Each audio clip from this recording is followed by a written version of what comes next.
Hello बच्चों, ये JEE में 2021 का क्वेश्चन है 26 शिफ्ट 2 का। Find the peak current and resonant frequency of the following circuit as shown in figure. जैसे कि ये इंडक्टेंस हो गया, ये कैपेसिटेंस और ये रेजिस्टेंस हो गया। ठीक है, तो इसमें हम लोग को पीक करंट मतलब मैक्सिमम करंट फाइंड करना है, मैक्सिमम वैल्यू क्या होगा करंट का। और रेजोनेंट फ्रीक्वेंसी, रेजोनेंस फ्रीक्वेंसी पे क्या होता है, करंट मैक्सिमम होता है बच्चों। तो ये अपने को फाइंड यहाँ पर करना है। ओके, सो आप देखते हैं, हम लोग यहाँ पर सॉल्व करते हैं इसको। अब देखिए यहाँ पर ना, ये जो मैक्सिमम करंट मैं बोल रहा हूँ और जो पीक वैल्यू बोल रहा हूँ, ठीक है, दोनों और रेजोनेंस का मैक्सिमम दोनों अलग अलग चीज़ें हैं, ये जरूर ध्यान रखिएगा। यहाँ पर पीक वैल्यू का मतलब हो गया मैक्सिमम करंट मतलब एम्पलीट्यूड, और यहाँ पर हो गया मतलब जैसे यहाँ पर इक्वेशन है ना पोटेंशियल का, उसी टाइप से इक्वेशन जो होता है करंट का, उसमें जो ये मैक्सिमम करंट होता है ना, जो एम्पलीट्यूड होता है, उसकी बात कर रहा हूँ। और रेजोनेंस का मतलब जब इन दोनों का एक्सएल और एक्सी इक्वल हो जाएगा, तब जो सर्किट में करंट होगा वो मैक्सिमम करंट। ठीक है, तो दोनों अलग अलग चीज़ें हैं। चलिए स्टार्ट करते हैं, आपको समझ में आएगा अभी। ठीक है, हम लोग को V is equal to 30 sine 100t दिया हुआ है।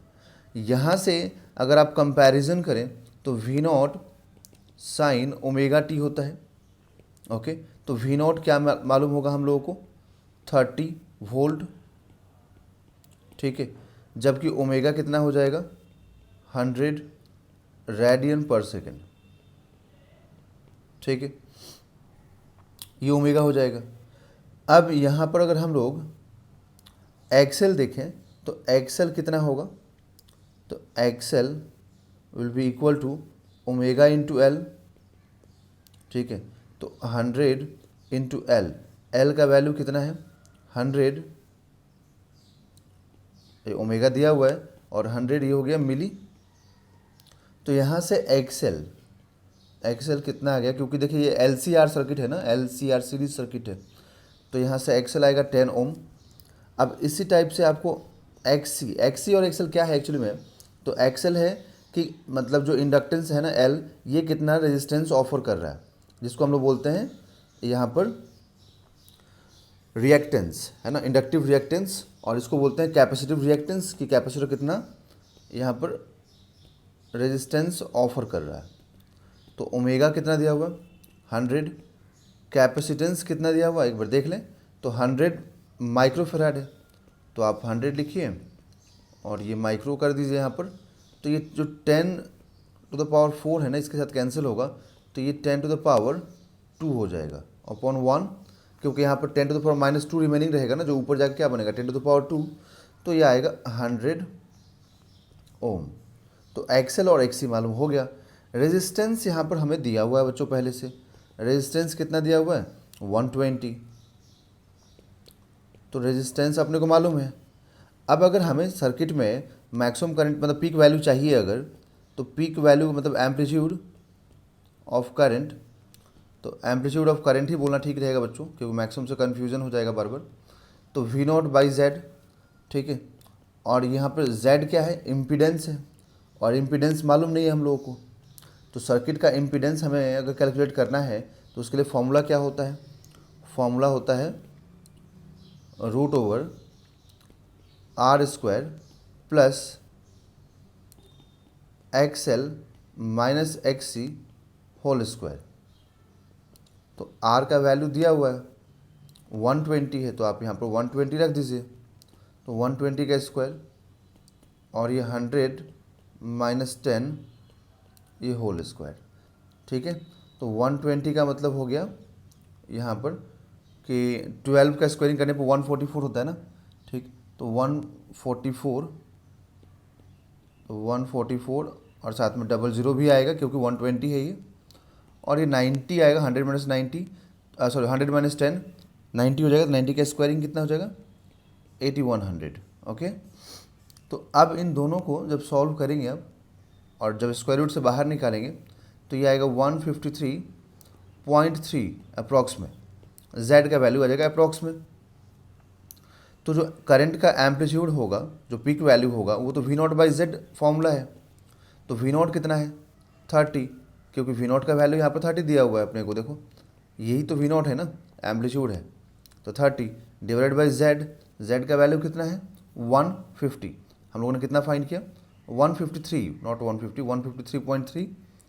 तो इसको अगर हम सॉल्व करें, यहाँ पर डिवाइड करें, तो ये आएगा 0.195 एम्पियर, जो कि अप्रॉक्सीमेटली 0.2 एम्पियर हम लोग इसको बोलेंगे। ओके अब यहाँ पर रेजोनेंस फ्रीक्वेंसी की बात हो तो एट रेजोनेंस पे एक कंडीशन होता है कि XL is equal to XC होना चाहिए, तभी जाकर रेजोनेंस होता है, और रेजोनेंस पे करंट हो जाता है मैक्सिमम।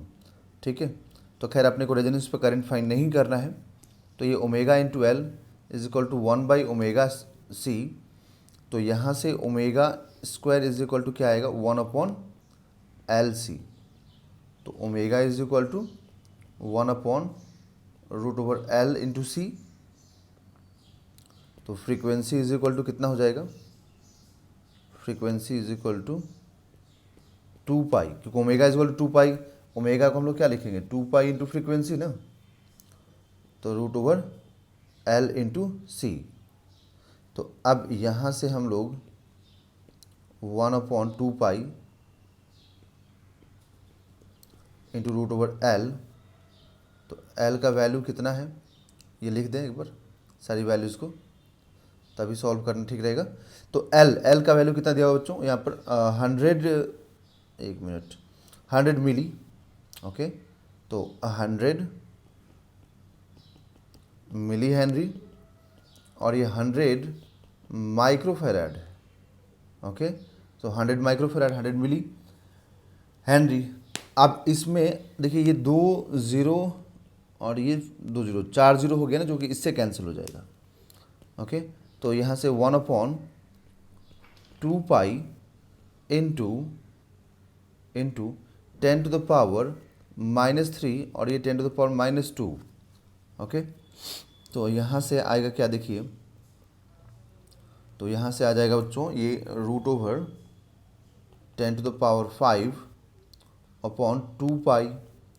अब ये 10⁵ को जब आप रूट से बाहर निकालेंगे और 2π से डिवाइड करेंगे तो अप्रॉक्स में आएगा ये 50 हर्ट्ज़।